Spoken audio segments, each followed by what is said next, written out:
And so a way to establish a safe embrace space is by talking with your teens. What can we agree upon? In church terminology, we use the words covenant.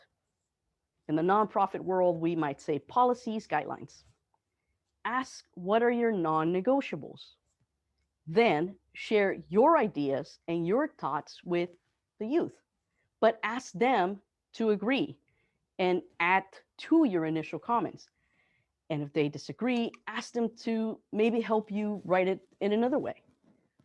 The point is that if they are a part of these policies, then all will be respectful and create this respectful, affirming environment by young people for young people. Now, let me show you this next picture. The goal here was to become an inclusive space for LGBT youth.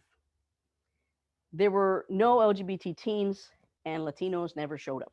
Okay, this was something, a new place I had come to, and although it was in the community, there was no kids. So I put some flags up. Okay, and one of the things that came to my attention was that the straight kids wanted a flag too.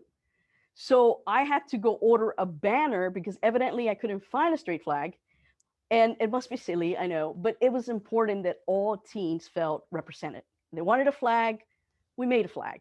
The fact is, young people need to realize that they're not that different when it comes to dreams, to aspirations, to life challenges.